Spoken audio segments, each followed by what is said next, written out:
my God! Oh my God! Yes!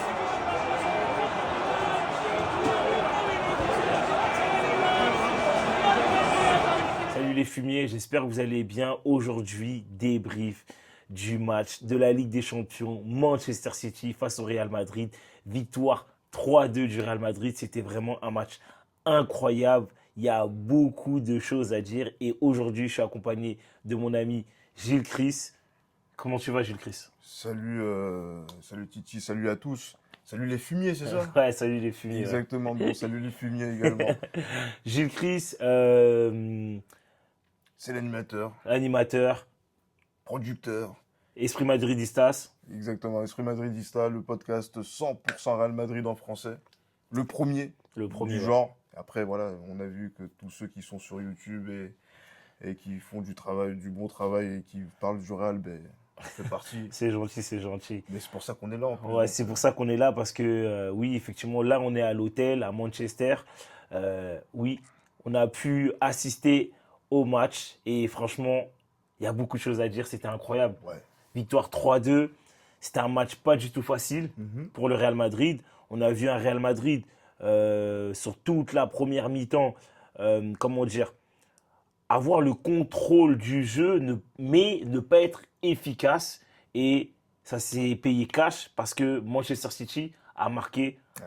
Et après, on a vu que c'était un peu compliqué. C'est quoi ton ressenti par rapport à cette première période-là du match? Mais quand on a la chance d'être au stade et de voir le match d'aussi près, on voit quand même qu'il y a eu un travail spécifique que l'équipe de Carlo Ancelotti a voulu mettre en place Mm. avec ce passage en 4-4-2, hein, Ouais. avec Bah, en fait, c'était un 4-3-3, mais on a vu que sur le positionnement défensif, c'était un un 4-4-2. 4-4-2, ouais, Ouais. effectivement. Et c'est pour Mais ça très que, plat en plus. ouais, Hein, très ouais. plat. Et on a vu que, alors, par moment, il pressait haut et par moment, en fait, il quadrillait le terrain, je trouve. Tu Mhm. vois, il quadrillait le terrain. Je trouve que je trouve que l'idée a été bonne. Je trouve que ça a été assez bien fait, mais par moment, Mhm. bah, ça passait. Ben, par moments, ça passait, mais j'ai envie de dire que sur on va dire les 30 premières minutes, jusqu'au but de City, il y a j'allais dire, le Real n'est pas extrêmement mis en difficulté, déjà dans un premier point, et surtout sur des sorties de balles, on sent que le Real Madrid peut être dangereux à tout moment. À tout moment. Ah, C'est vrai que très tôt dans le match, on a raté au moins deux ou trois occasions franches. Mbappé, Vinicius, il y a même Rodrigo et aussi même Rodrigo aussi, à un moment, qui, ouais, dans la surface, fait une incursion, frappe frappe, ouais, sur le effectivement. gardien. Ouais. On a senti que, en fait, à tout moment, on pouvait leur faire mal. Et malheureusement, on n'a pas été clinique. Et eux, sur une seule phase de jeu, ils nous l'ont mise direct. Clairement. Mais en plus, on en parlait un petit peu, c'est une phase où ben, c'est Raúl Asensio qui essaie de contenir Haaland. Après, derrière, il y a, on va dire, voilà, une sorte de remise qui est faite justement pour qu'il puisse, enfin, sur lequel il y a une petite erreur d'appréciation au niveau aérien. Haaland qui est juste derrière, qui marque. Et franchement, même quand on voit l'action, on se pose la question, est-ce qu'il y a hors-jeu, pas hors-jeu? Ouais. Moi, je pensais qu'il y avait hors-jeu, donc c'est pour ça que j'avais pas forcément réagi en me disant, tiens, on a pris un coup de massue. Mais une fois que le but a été validé, tu dis, mon Dieu, on a pris un coup sur la tête parce qu'en fait, on était dans notre match, on était dans notre élément. Ça me fait penser un petit peu, un tout petit peu, au match qu'on avait fait du côté de Liverpool. Ça a été compliqué quand même, où il y a eu des occasions. On a été plus mis en difficulté à Anfield que ce soir. Mais le Real Madrid a su quand même faire des choses intéressantes sur la sortie de balle, sur des projections vers l'avant, sur la prise de la profondeur, se créer des occasions. Mais on n'a pas concrétisé. Ouais, mais je suis totalement d'accord avec toi. C'était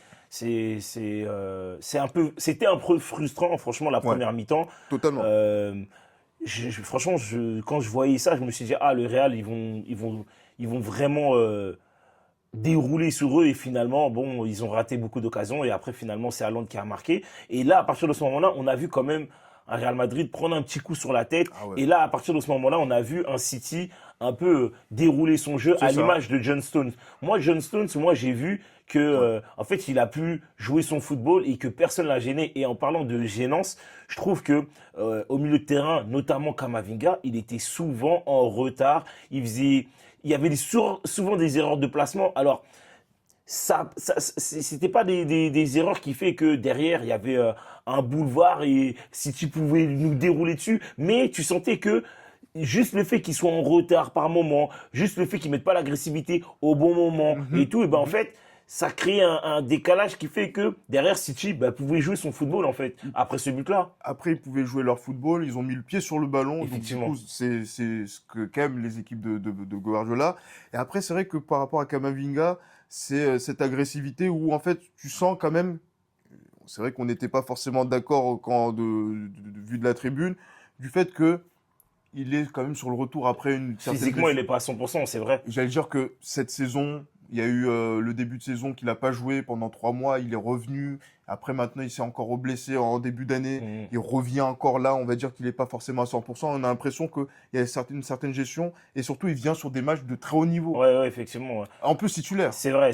vois. Contre City, quand t'es pas à 100%, c'est un peu C'est compliqué un peu de compliqué. jouer ces matchs-là. Ouais, Et, effectivement. et justement, et tu vois, par exemple, un joueur comme John Stones qui est placé au milieu de terrain, c'est encore voilà, les coups de Guardiola qu'il a pu faire, on va dire, tout au long de ces dernières années. Mais le fait de le laisser s'exprimer, de ne pas le presser, de pas forcément le mettre en difficulté, alors qu'on sait que si le Real Madrid est un peu plus agressif et qu'il défend un peu plus haut Mhm. que d'habitude et que derrière, il y a une récupération plus agressive, on va dire dans la zone entre les 35 mètres et le milieu et la ligne médiane, en termes de projection vers l'avant, mais même sur les côtés, Vinicius, Mbappé, Rodrigo, ça peut aller très vite. Ouais, Et même avec oui. Bellingham. Oui. Et on l'a pas fait parce que on a pris ce but dans un temps fort de notre équipe et sur lequel, quand Oh, tu encaisses sur un temps fort, Ouais, ça fait, ouais, voilà, ça fait mal et tu t'y attends vois. pas. Et d'ailleurs, en parlant de temps fort, on va tout de suite enchaîner sur la deuxième mi-temps. Justement, c'est qu'en fait, on a remarqué quelque chose, c'est qu'à chaque fois que le Real Madrid a pris un but, c'était toujours dans un moment où ils étaient dans un temps fort. À chaque fois où ils étaient à 2 doigts de marquer 1 ou 2 buts à chaque fois. Clairement. Et la deuxième mi-temps, pareil, on repart sur les mêmes bases. On égalise avec un but de Mbappé. De Mbappé, Et oui. derrière, on joue notre football, on est assez bien structuré, tout ça et tout, mais encore une fois, on rate, et eux, penalty, un peu un penalty, je trouve un peu.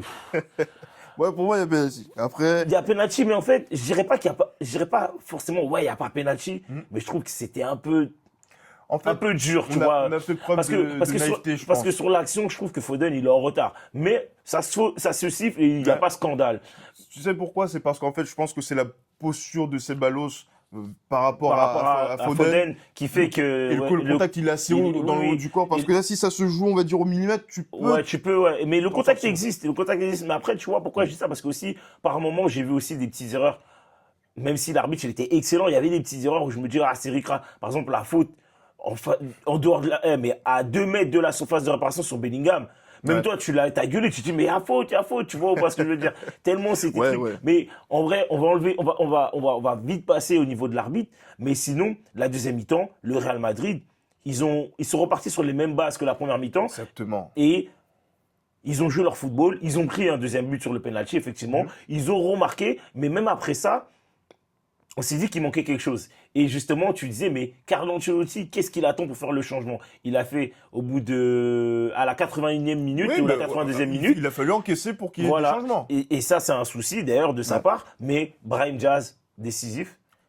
Directement, parce qu'en Direct. fait, mais nous, j'allais dire on demande le changement. Parce que moi, je me dis, Kamavinga, il commence à tirer la langue, oui. à tirer la langue. Et aussi au milieu de terrain, tu te dis que voilà, il faut quelque chose pour pouvoir peut-être avoir une impulsion pour essayer de marquer. Oui, Parce oui. qu'en fait, on se rend des comptes sur le terrain que ce Real Madrid, quand il veut jouer, quand il a des intentions d'aller de l'avant, il peut concrétiser. Clairement, il y avait de l'espace. Il y avait de l'espace et on a Voilà. vu un Vinicius vraiment en jambes. On a vu un Bellingham vraiment monter crescendo en puissance et ça s'est vu après. Clairement, on a avec vu les duels qu'il a gagnés. Ouais. carrément, on a vu un Mbappé jouer juste, faire beaucoup d'appels de balles. Je l'ai vu souvent dire donnez-la, on lui donnait pas, mais on a vu des joueurs impliqués, avoir envie, C'est ça. avoir faim. On a vu des joueurs avec une mentalité insubmersible en fait. Et en fait, c'est ce qui est important quand on connaît le Real Madrid. C'est pour ça que voilà, quand on joue ce type de compétition, la Ligue des Champions, on est dans quelque chose où c'est un autre mindset, c'est une autre mentalité que les joueurs ont. Carlo Ancelotti l'a dit en conférence de presse d'après-match. Voilà, la saison, elle commence véritablement dans ces eaux-là. Oui, clairement. Donc là, on est dans une phase d'élimination C'est le directe. money time. Voilà, il commence maintenant. Pour moi, c'est un petit peu tôt parce Oui. qu'en fait, on aurait pu. Mais on se comprend dans le sens ouais. où c'est le money time. Là, c'est City, c'est les 16e de finale. C'est ça. Si tu sors, tu sais que c'est Voilà, c'est la catastrophe. Mais si tu gagnes, tu sais que potentiellement, ça t'envoie en orbite pour continuer sur cette lancée-là, tu vois. Exactement. Et donc là, dans ce match-là, on s'est dit, voilà, il faut continuer à jouer. On a été plutôt à réaction par rapport, on va dire, à Manchester City. Et je me pose la question, si on avait été dans l'action et qu'on avait eu l'intention de mettre en place notre schéma de jeu, notre plan de jeu en étant agressif, comme il fallait, Bah, en fait, sans attendre la réaction de City, ouais. je pense qu'il aurait pu avoir beaucoup plus de buts. Clairement, et même, j'ai envie de dire, bon, déjà, on rate beaucoup, mais on a vu un Real Madrid quand ils pressent City, ils n'arrivent pas. Ils n'arrivent pas. Et on les a vus faire beaucoup d'erreurs. Ouais, beaucoup d'erreurs, beaucoup de, on va dire, en termes d'appréhension des trajectoires. Mais aussi, on a aussi un Real Madrid qui, quand même, qui a gagné pas mal de duels. C'est ça. Et à l'image du duel, on est obligé de citer Asensio. Asensio, ouais, Mais il a été clairement. incroyable. Ah ouais. Mais Carlo Ancelotti, c'est interdit qu'il ne mette plus ce joueur sur la feuille de match dans les grands matchs. Clairement. C'est clair. C'est clairement, c'est incroyable. Et même, c'est Bayos. Mais quel match de fou furieux. Ben justement, tu Valverde vois, aussi. Valverde qui a joué dans ce poste de latéral et qui, à un moment donné, même prenait beaucoup le couloir, quasiment tout le couloir parce que Rodrigo essayait de repiquer un peu plus. D'ailleurs, un match vers l'axe. assez compliqué pour Rodrigo, je trouve. Un peu plus compliqué, mais parce qu'en fait, voilà, il n'est pas forcément dans les dispositions optimales pour pouvoir exprimer l'étendue de ses Bien qualités. sûr, on sait qu'il est plus à l'aise à gauche. Plus à l'aise à gauche et surtout plus à l'aise justement quand il est amené ben, il sait faire les efforts défensifs, mais on sent que c'est pas là où en fait où il excelle et c'est Bien tout sûr, à fait normal c'est quand normal. on est un joueur offensif. Mais Valverde, Valverde qui voilà qui a été bon. En plus là, il y a ce tir là qui Ah ouais, ça a failli rentrer. Ça fait- À la fin de match, l'action là, oh, c'est incroyable. Heureusement qu'on marque derrière, mais c'était incroyable. Donc là, du coup, donc il y a cet aspect-là. Et pour revenir sur Asensio, c'est la personnalité qu'il y a que les joueurs qui connaissent l'écusson du Real Madrid, peut-être depuis petit, et qui jouent, par exemple, en Castilla, etc. Par exemple, pour ceux qui peut-être veulent se souvenir et qui veulent regarder des vidéos sur YouTube, regardez par exemple Iker Casillas quand il joue un de ses premiers matchs de Champions League à élimination directe contre Manchester United. Ouais, contre Manchester United. Il y a 25 ans.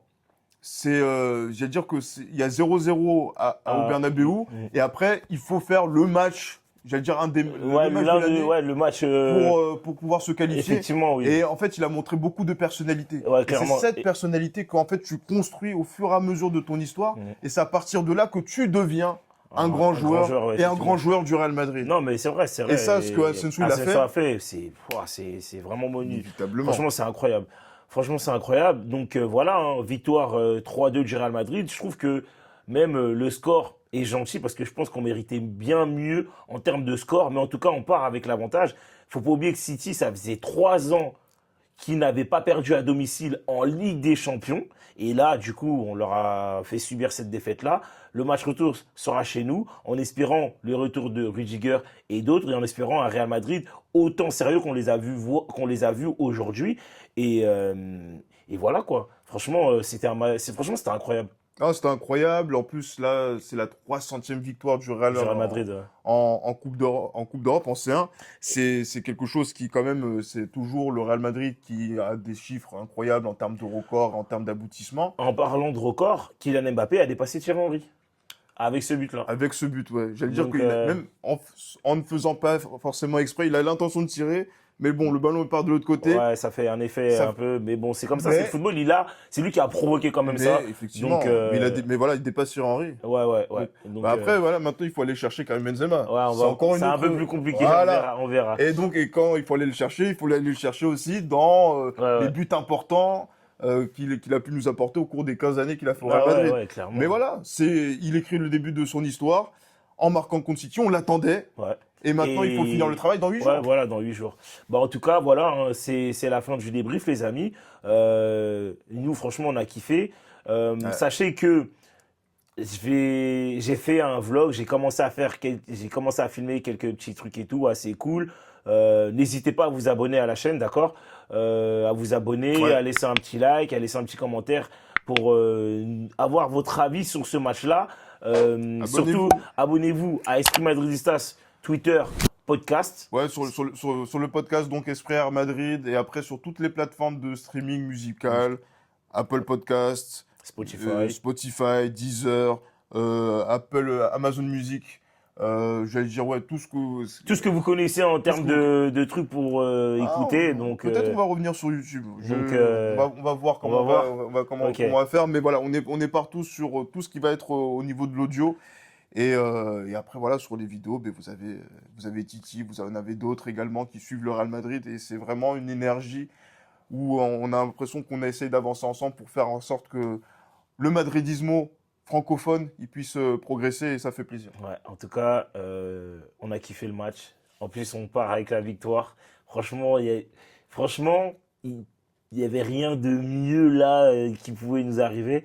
Et j'espère en tout cas refaire un petit voyage et voir encore le Real Madrid gagner. Ouais, pourquoi pas, et pourquoi pas, mais il faut penser à Munich On pour la verra, finale. on verra, on verra. Il y a un Bon, long chemin. ouais. Bon, les amis, on vous laisse.